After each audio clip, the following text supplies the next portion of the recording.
Queridos amigos de CND Escucha, después de este descanso estival, de este mes de agosto que tomamos de vacaciones, comenzamos una entrevista con un gran amigo, un hombre, un ecuatoriano, que ha trabajado por el turismo toda su vida.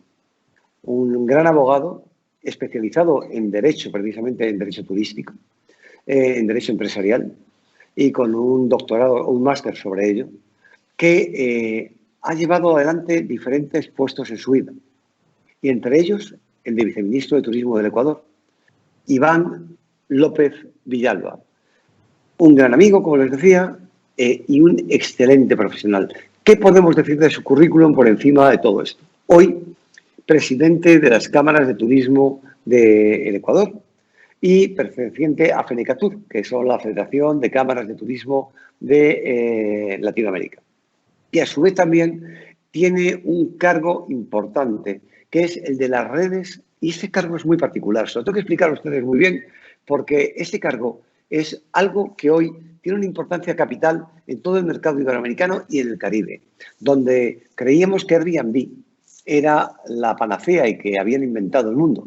Pero muchos años antes de que amaneciese Airbnb, estaba la red internacional y caribeña de pequeños hoteles. Y cuando hablamos de pequeños hoteles, estamos hablando de todo esto, que puede llegar hasta llegar casi a un Airbnb. Ese cargo que tiene él es, antes de empezar de hablar de Ecuador, vamos a hablar de este cargo que es iberoamericano. Y yo creo que va a interesar mucho a todos estos países que no tienen claras esas asociaciones o que son incipientes en ese tipo de negocio, que es el turismo rural, el agroturismo como tal, la parte que tiene que ver con el turismo en los hogares, la comunicación de los turistas con las personas de los países, que no son una habitación en sí. El pequeño hotel es un poquito más grande, pero también incluye este tipo de organización. ¿Es así, Iván? Háblanos de ello. Buenas tardes, José Carlos. Es un gusto saludarte, como siempre, y saludar a todas las personas que se sintonizan y escuchan esta programación.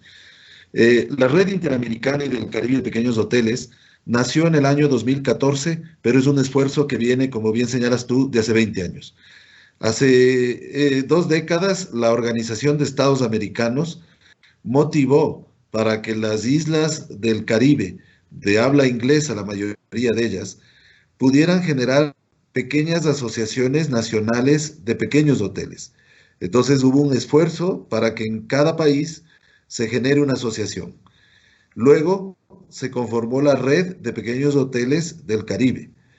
En segunda instancia se hizo lo mismo con Centroamérica. En tercer lugar se hizo lo mismo con la zona andina. Y en cuarto lugar, unimos ya todo lo que habíamos venido construyendo y en el año 2014, en Quito, se creó la Red Interamericana y del Caribe de Pequeños Hoteles. Entonces, es un esfuerzo de asociatividad y de creación de redes que lleva algún tiempo. Para ser calificado como un pequeño hotel, primero debe tener como máximo 70 habitaciones. Cualquier cosa que tenga más de 70 habitaciones no califica. No hay un número mínimo, pueden ser 2 habitaciones. El segundo requisito es que no seas de una cadena, porque la idea es que sea un hotel que tiene encanto, que muchos de ellos son atendidos por sus propietarios. Entonces, es la pequeña empresa familiar o la empresa que se ha desarrollado un poco y que son la mayoría en nuestros países. En Ecuador, para decirlo de alguna manera, representan el 85% de la planta hotelera y eso se reproduce en casi todos nuestros países.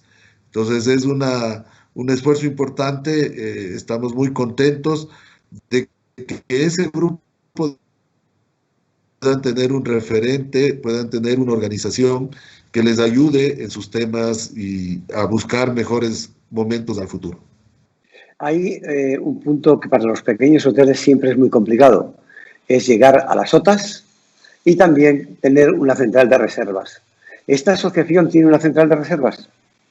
Estamos en la construcción, sea de nuestra propia plataforma o de una alianza con alguien para buscar mejores condiciones que las que existen en este momento. El problema es que algunas de las otras existentes en el mercado que tienen una buena aceptación de parte del público, también tienen unas tarifas muy altas y dependiendo de los estados, en muchos tienen un problema tributario porque no son deducibles del impuesto. Entonces, el costo de la tarifa más la parte de la deducción de impuestos se genera un problema ahí que es más complicado. Ese es uno de los temas que estamos trabajando, sí. Todavía no la tenemos listo, estamos en eso. ¿Y una central de reservas para los países o para cada grupo?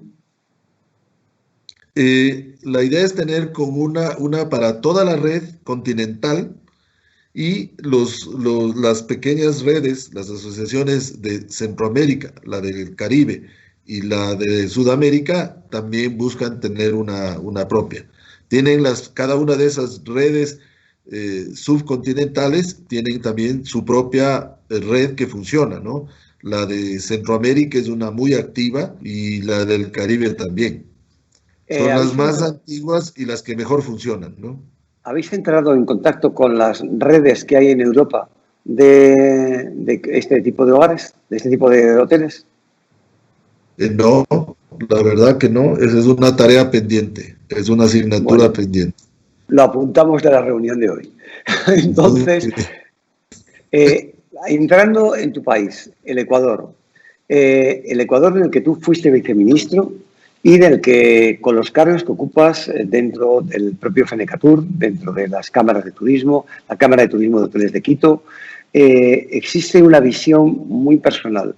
Hoy veníamos a hablar de la pandemia, pero la pandemia es algo que ya lo tenemos muy introducido en el ADN todos, y es como hablar una vez y una vez más de lo mismo. Sí que hay dos cosas que quisiera marcarte antes de pasar al tema álgido.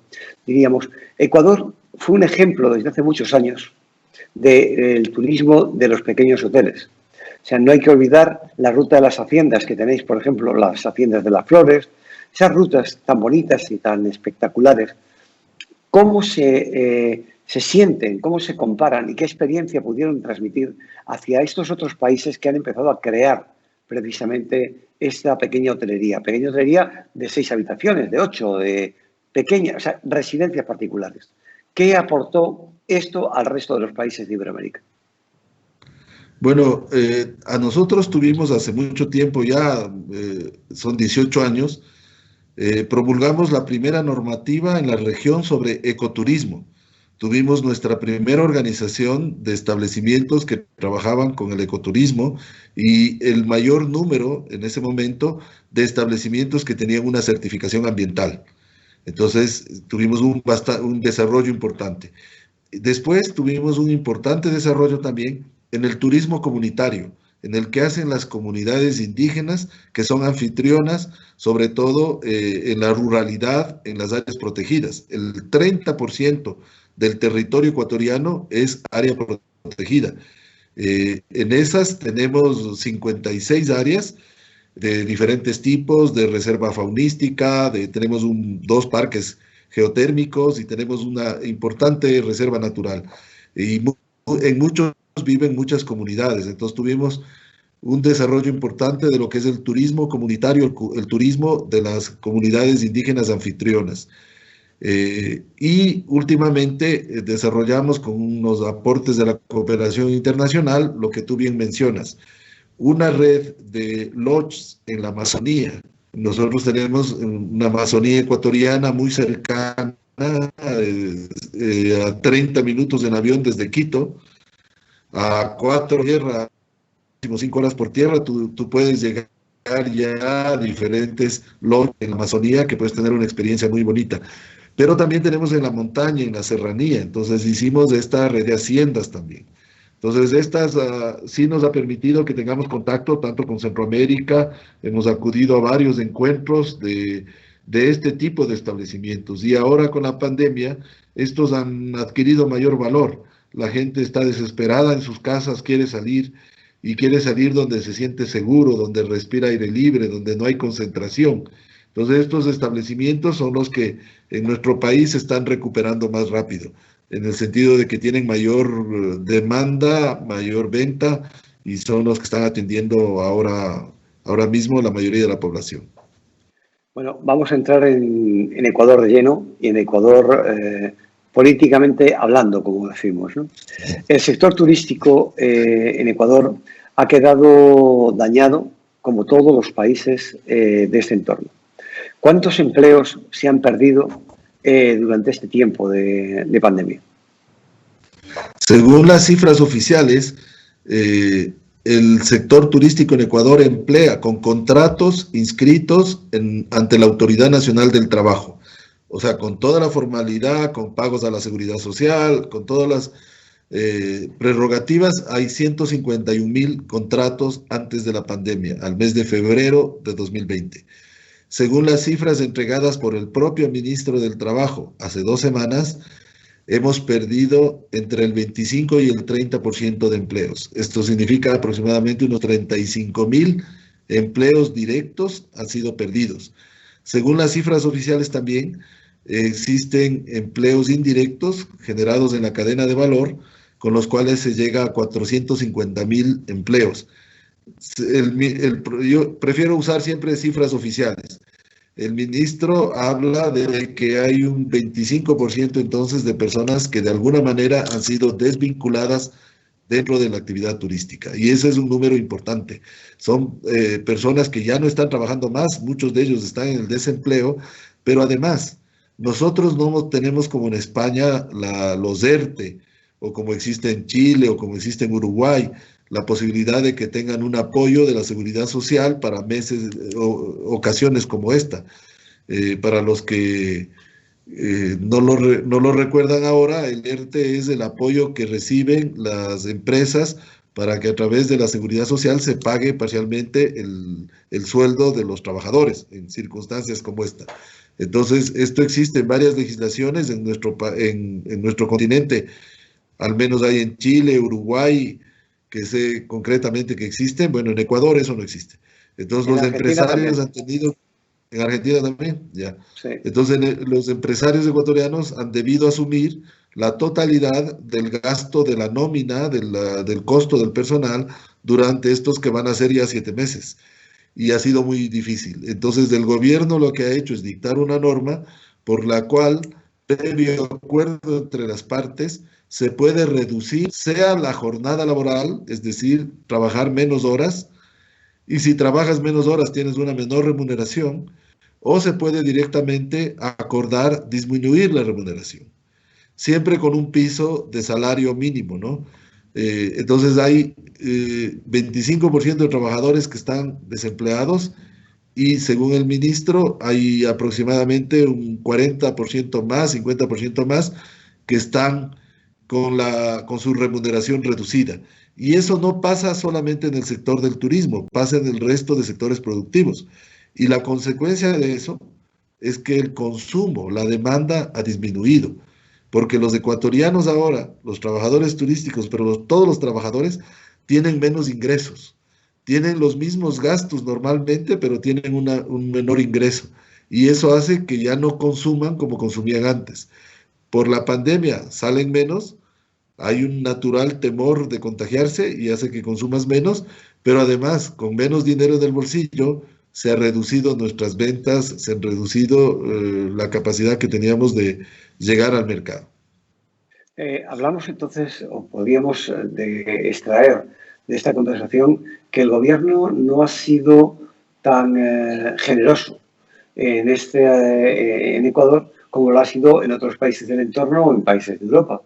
Y que, por lo tanto, en este momento hay casi 500.000 ecuatorianos afectados, o 500.000 familias ecuatorianas afectadas directamente por esta reducción del turismo. Sin embargo, el gobierno no ha hecho inyecciones económicas, ni ha quitado impuestos, ni ha modificado leyes para que los alquileres se pudiesen mantener de una forma más estable, o sea, como ha pasado en España, o ha pasado en Francia o en Italia, que se han dado prerrogativas los impuestos en países como República Dominicana, como Cuba, sin más lejos.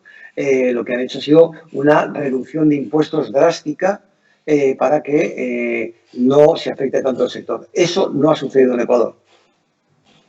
En Ecuador no ha sucedido sino un pequeño diferimiento de impuestos y básicamente de los impuestos de este momento, es decir, el IVA de estos meses ha sido diferido, pero el IVA de estos meses le hemos dicho al gobierno no es gran ayuda, porque si no estoy vendiendo, ¿qué me estás difiriendo? No se está causando el IVA.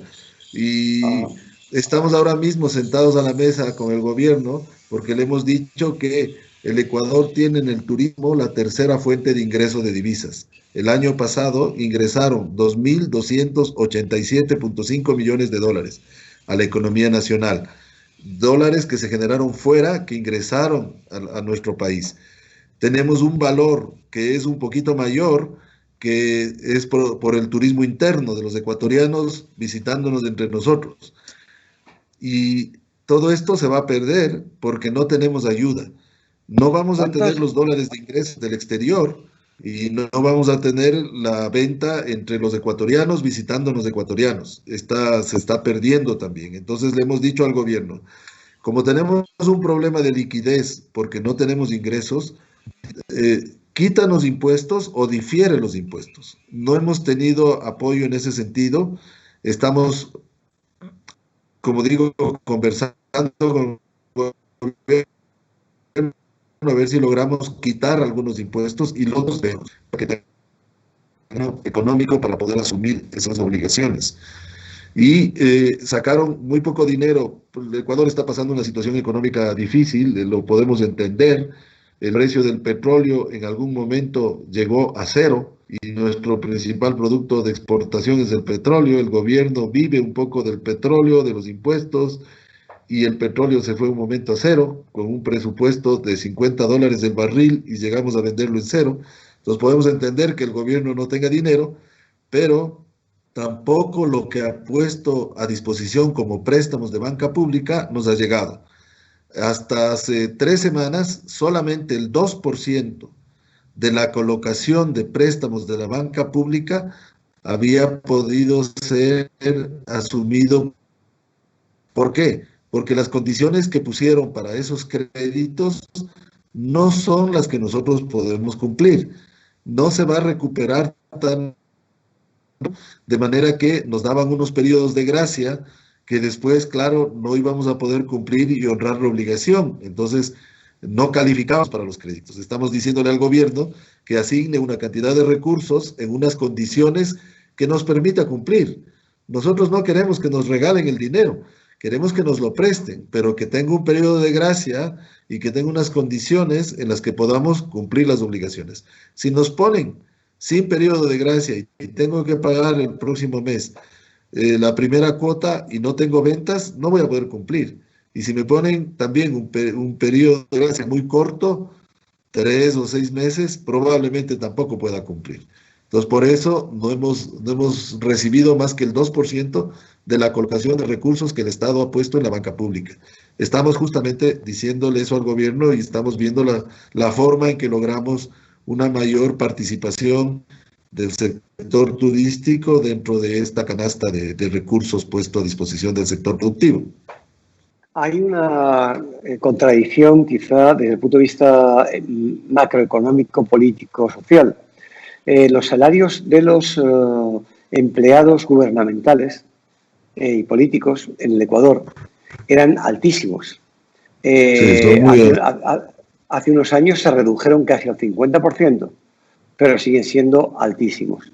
En este caso, que me imagino que las jornadas laborales del gobierno también habrán reducido y que esos salarios están basados en el bienestar del pueblo completo, ¿ha habido alguna reducción en los salarios gubernamentales para apoyar a los otros sectores que están muy dañados? No. Se bajaron para las 2 primeras autoridades de cada institución gubernamental, ministro y viceministro, se bajaron el 25% inicialmente, pero ya desde el mes pasado les volvieron a subir a la remuneración anterior. Y al resto del sector público no ha habido una reducción importante. Lo que se han hecho en algunos casos es tratar de disminuir el número de empleados, eliminar los contratos temporarios, hacer algún esfuerzo. Nosotros consideramos que no es suficiente. El Ecuador tiene uno de los salarios, nosotros pagamos como salario básico a cualquier persona, a la persona que no tiene una ocupación definida, $400 al mes.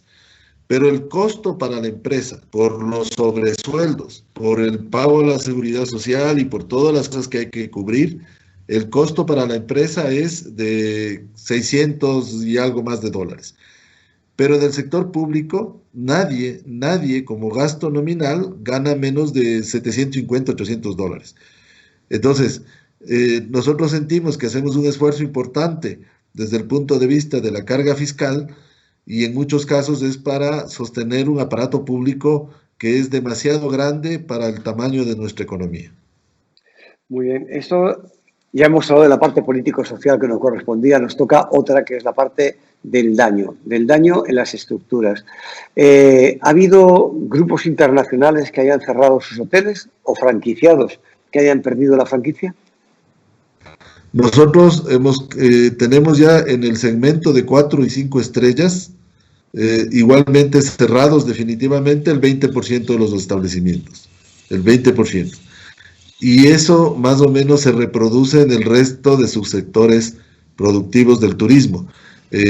Los establecimientos pequeños, restaurantes, han cerrado muchísimos. El sector de bares y discotecas ha sido muy afectado, no tiene apertura, no les permiten abrir todavía y las autoridades en esta semana dijeron que hasta fin del año no van a abrir. Entonces imagínate un sector con 9 meses cerrado, con gastos pero sin ingresos, es muy difícil que se sostenga. Entonces la afectación al sector es mayor al 20% ya. Nosotros en Ecuador dictamos un estado de excepción. El presidente de la República, el día 11 de marzo, la Organización Mundial de la Salud declaró al coronavirus y al COVID-19 como pandemia. El 12 de marzo, el Ministerio de Salud del Ecuador declaró la emergencia sanitaria y el 16 de marzo, el presidente de la República declaró el estado de excepción en todo el territorio nacional. Pero la Constitución de la República permite que eso dure solamente 6 meses. Entonces, la energía eléctrica está corriendo las cuentas, pero el presidente dispuso que esos servicios públicos no se pueden cortar, a pesar de que se deban, no se puede cortar mientras dure el estado de excepción. Y el estado de excepción dura hasta el próximo fin de semana. Día 20, vamos. Sí, claro. Sí, entonces, la siguiente semana nos van a caer las cuentas de la luz, del teléfono, del agua que han estado represadas de todo este tiempo. Esto va a ser un golpe muy duro porque los establecimientos no están vendiendo. La ocupación en Quito y Guayaquil, que es normalmente los que tienen mayor ocupación, está en el 10%, no llega al 10%, 9, 8%. Entonces, con una ocupación tan baja, con el resto de costos permanentes y sin apoyo, vamos a tener un mayor problema a partir de la próxima. Estamos también sentados con el gobierno diciéndole esto, o sea, les va a caer las cuotas, todos los que estamos en el sector turístico sabemos que el costo de la energía eléctrica en un hotel, por ejemplo, es un costo muy importante. La planilla de la luz, por los aires acondicionados, por los equipos que se utilizan y por todo, es un costo importante. Entonces, a partir de la próxima semana vamos a tener muchas dificultades para enfrentar las cuentas pendientes. También hay una parte, hablábamos de bancos antes, ahora vamos a hablar de hipotecas, que también tiene que ver con los bancos, pero es otro sector. Las cuotas de las hipotecas, ¿hay algún apoyo gubernamental para que los bancos tengan que respetarlo y no ejecuten? No, ninguno. Lo que ha hecho el gobierno es trabajar sobre las tasas interbancarias, sobre el monto del encaje obligatorio que los bancos deben tener en el Banco Central, sobre algunos de los indicadores que los bancos mantienen para que tengan más bien mayor liquidez y puedan prestar más, incentivar que los accionistas inyecten más dinero para que el banco esté más líquido, para que además de la crisis sanitaria, la crisis económica, no tengamos una crisis financiera del sector financiero. Entonces los bancos no tienen problema. Lo que también permitió es que podamos negociar y renegociar las deudas con los bancos privados, pero no hay una disposición que, por ejemplo, impida que el banco ejecute. Los bancos están renegociando las deudas con los deudores y están dando mayor plazo, extendiendo la vigencia de los contratos, pasando las cuotas de estos meses hasta el final. Están tratando de buscar alguna ayuda. A ellos no les conviene tampoco los bancos. Yo hablaba con el presidente de los bancos del Ecuador algún momento y me decía, a mí no me interesa quedarme con las plantaciones de flores, no me interesa quedarme con los bancos, porque ese no es mi negocio. ¿Yo qué hago? Perdón, quedarme con un hotel. ¿Yo qué hago con un hotel? A mí no me sirve, yo no lo sé explotar. Y yo no, lo que necesito es dinero. Yo tengo dinero, recibo dinero y presto dinero. Ese es mi negocio. Quedarme con un hotel no es mi negocio. Entonces estamos ahí buscando acuerdos que nos permitan salir adelante. Dos líneas muy importantes. Una se llama Imagen País, la otra se llama conectividad aérea. En la conectividad aérea, por empezar por una, las compañías norteamericanas siguen abiertas a vuestro país. Es así, ¿no? El primer país en Latinoamérica que abrió sus fronteras aéreas, no las terrestres, pero sí las aéreas, fue el Ecuador. El 1 de junio se abrieron las fronteras aéreas para todos los vuelos. Lo que sí se dispuso es que inicialmente, acuérdate que la pandemia empezó con contagios importados. Entonces, lo que sí se dispuso es que se trabaje con un 30% de las frecuencias disponibles. Entonces, a partir del 1 de junio tenemos algunos aerolíneas que están volando a Europa y a Norteamérica con un número de frecuencias menor y lo están. Hay otros países donde no hemos tenido conectividad, pero no es por culpa nuestra, porque nuestros cielos están abiertos, digamos, la frontera abierta, la frontera aérea, pero esos países no. Voy a poner solo de manera de ejemplo Panamá. Panamá no tenía abiertas sus fronteras aéreas y no tenía vuelos, entonces nosotros no teníamos conexión con Panamá, pero no por nosotros, sino porque Panamá estaba cerrado. Entonces, nosotros estamos con conexión con los demás, con los que están abiertos. ¿La Unión Europea tiene al Ecuador como un país abierto? Sí. La Unión Europea lo que ha dicho es que Uruguay es el único país de la región que cuando llegan los uruguayos hasta la Unión Europea no tienen que hacer aislamiento obligatorio, la cuarentena ni nada. El uruguayo puede ir y actuar, es el único. Los demás tenemos que guardar cuarentena obligatoria. Y no estamos en el Ecuador en un país que ha sido vetado. Sí, tenemos que ir, pero tenemos que tener todas las medidas, tomar un análisis de PCR. Sí, y viajar con él. Y de maneras, hay recaudos. ¿Qué compañía europea es la que vuela desde qué país de Europa está volando a Ecuador? Ahora mismo están volando Iberia desde España, está volando KLM desde Ámsterdam, estamos con vuelos de Air France desde Francia, que son los países con los que tenemos conectividad directa. Entiendo que hay un par de líneas más que están también, estas son las que recuerdo ahora. LAM empezó a volar con vosotros también, ¿verdad? LAM está operativa. En los destinos que están abiertos, LAM mantiene su operación tanto interna como internacional. ¿Y Copa tiene previsto volar también ahora en su apertura?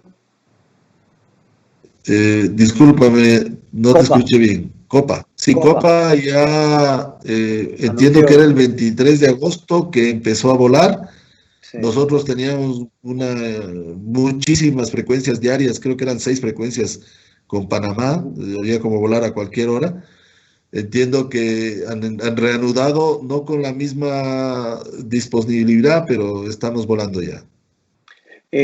Hay un tema siempre de seguridad y de imagen, que es lo que hablábamos a continuación. La imagen que dio Ecuador al principio de esta pandemia fue internacionalmente horrible. O sea, quizá levantar esa imagen de mala sanidad, de mal control de una pandemia, de muertos en las calles, de muertos en los parques, como aparecían en Guayaquil, y de noticias permanentemente de esta sensación, es un elemento difícil de superar. ¿Cómo está estableciendo el gobierno medidas para, una vez que pase esta gran crisis, contrarrestar esa imagen, esa mala imagen que ha dado el Ecuador de sistema sanitario, para que el turismo confíe en que Ecuador es un país no solamente seguro en cuanto a la seguridad personal, que también es un trabajo que estaba haciendo bien el Ecuador, sino ahora ha surgido otra inseguridad, que es la de la salud? ¿Cómo lo está haciendo? ¿Qué campañas tiene previstas? ¿Qué inversión ha previsto el gobierno para ayudar al sector? Sí, desafortunadamente ninguna. El gobierno nacional no tiene recursos que le hayan asignado, es más, al Ministerio de Turismo le ha quitado todos los recursos posibles, le han dejado con lo mínimo. Y para tarea de campañas internacionales no hay nada. Parte de la tarea de lo que estamos haciendo nosotros es, uno, presionando al Ministerio de Economía, y tenemos una oferta ya del Ministerio de Economía de asignar algo de recursos para justamente superar lo que tú dices. Lo que has dicho tú, se lo hemos dicho al ministro de Economía, que además es un amigo nuestro, era presidente de otra Cámara de la Producción. Entonces tenemos amistad con él y se lo hemos explicado y ha ofrecido hacer una asignación extra presupuestaria para tratar de recuperar la imagen. De otro lado, nosotros como sector privado nos estamos organizando y probablemente en 2 semanas, con recursos propios del sector privado, con los escasos recursos que tenemos, vamos a hacer algunas acciones en el mercado internacional e inclusive en el mercado nacional. Nosotros hicimos una encuesta, 2 encuestas realmente, para saber los ecuatorianos cómo estaban con sus preferencias, sus nuevos hábitos con ocasión de la pandemia. Eh, el destino preferido por los ecuatorianos dentro del Ecuador para viajar no fue la Amazonía, no fue la playa, no fue la montaña. El destino preferido por los ecuatorianos es aquel en donde esté seguro. No tiene importancia dónde, con que estén seguros. Y eso seguramente se reproduce a nivel mundial. Entonces, para ello, nosotros hemos tomado 2 medidas. La una, agruparnos para tratar de conseguir recursos propios del sector privado y activar nuestras cadenas de proveedores y compradores, turoperadores y demás. Y la segunda, nos hemos aliado con una compañía internacional prestigiosa como Bureau Veritas, como Federación de Cámaras de Turismo, y hemos sacado un sello de bioseguridad llamado Local Seguro o Safe Place. Porque la idea es que podamos decirles a nuestros clientes en el exterior que los locales son auditados, son verificados. No tengo nada obviamente contra el sello de la WTTC Safe Travel, pero el sello Safe Travel es una promesa. Declaras que conoces los protocolos, las directrices y luego ofreces y te comprometes en cumplirlos, pero nadie verifica que lo hagas. Como nosotros bien dices tú, tuvimos una muy mala imagen internacional, entonces no podemos decirle al mundo, yo le prometo que voy a cumplir, sino que decimos al mundo, los locales que cuentan con este sello es porque alguien, un tercero independiente, además de renombre internacional, no uno de nosotros, una organización con prestigio, ha verificado, ha auditado al establecimiento y usted puede confiar que los riesgos de contagio son mínimos, porque existen procesos y existen estándares que se cumplen. Entonces, tenemos un sello que además de que está trabajando en Ecuador, lo aceptó también el Perú. La Cámara Nacional de Turismo del Perú le pareció buena idea a la nuestra y se sumó. Entonces ahora el sello de local seguro o safe place está vigente en Ecuador y en el Perú. Y hace 15 días también lo asumió el sector privado de Bolivia. Y ahora mismo Bolivia está conversando con y digo el nombre porque es nuestro aliado. En Ecuador, Perú y Bolivia trabajaríamos las organizaciones del sector privado, gremiales, con Bureau Veritas, para que se pueda establecer corredores de seguridad con más o menos los mismos estándares, porque ese es un problema de que como los gobiernos no se ponen de acuerdo, en un lugar te piden que uses guantes, en el otro tapabocas, en el uno te piden el pediluvio al ingreso del local, en el otro no lo piden, en el uno piden un túnel, entonces esta inseguridad para el pasajero que no sabe quién lo está haciendo bien, porque resulta que en el me pasaron por un túnel, es un decir. En Ecuador no me pasaron por el túnel. ¿Quién está haciendo bien? Entonces, para evitar esto, nosotros como sector privado trabajaríamos Ecuador, Perú y Bolivia con un solo sello de bioseguridad en los tres países y con un aliado internacional de renombre que garantiza que se están cumpliendo los parámetros y las directrices y los protocolos. Porque una cosa es sacar el protocolo y otra que se cumpla. Entonces, pretendemos atacar el problema que tú bien señalaste con decirle a los pasajeros que hemos auditado nuestros negocios y que los puede visitar con seguridad y además recoger dinero del sector privado para poder hacer campañas y informar al mundo esto que te estoy contando. Bueno, en principio te diría que contáis con todos los medios del Grupo Excelencias, tanto las revistas como con el CND, a vuestra disposición para apoyar al Ecuador y a vuestra Cámara y a los miembros de la Cámara en su promoción internacional. Contar con nosotros, que estaremos de la mano con las mejores tarifas, con los mejores esfuerzos y la mayor comunicación. En segundo lugar, te diría, el Ecuador es un país mágico, y mágico porque decían por ahí que hay algunos países que lo tienen todo, pero yo creo que el Ecuador es el único país que lo tiene todo, porque por tener tiene hasta la mitad del mundo que está dentro de él. Ahora bien, cuando hablamos de termas, de aguas termales, el Ecuador es un país impresionante. ¿Cómo ha afectado la pandemia al uso de las piscinas de aguas termales? El COVID es, con las aguas, con las temperaturas que tienen, era un lugar complicado y ha dejado de utilizarse. ¿Qué ha pasado con Papayacta, tan cerca de Quito, con termas de Agua Santa, otro lugar impresionante? ¿Cómo se ha arreglado ese tema? ¿Cómo se está solucionando?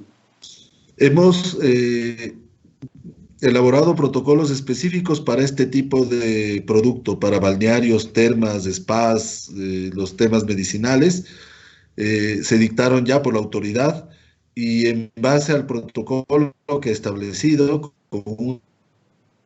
y bajo ciertas condiciones hemos podido reabrir estos balnearios y están nuevamente a disposición del público.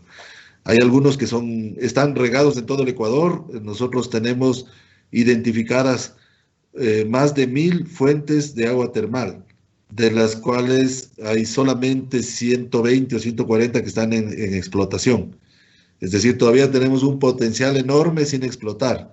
Está el Ecuador atravesado por la cordillera de los Andes, alrededor de la ciudad de Quito. Como ejemplo, en un radio de 2 horas tienes 14 montañas de más de 5000 metros. Algunos de ellos son volcanes activos. Entonces eso significa que ahí hay una fuente geotérmica importante que puede producir aguas termales, aguas medicinales, aguas minerales para el consumo. Tenemos a media hora de Quito una fuente enorme de agua mineral. Y entonces todos estos servicios, todos estos atractivos están abiertos ya desde hace aproximadamente un mes que se puso en vigencia el protocolo y se dictaron las medidas para que exista seguridad para los usuarios. Hemos abierto después de 5 meses. Yo te pondría, en principio te dejo que la última pregunta te la hagas tú mismo, si lo deseas, y la siguiente te lo diría yo, y la siguiente te la hago antes de que tú me respondas.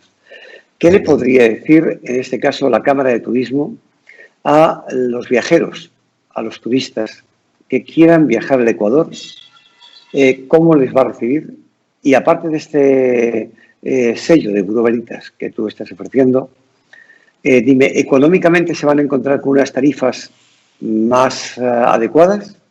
¿Van a tener restaurantes a los que poder ir con seguridad?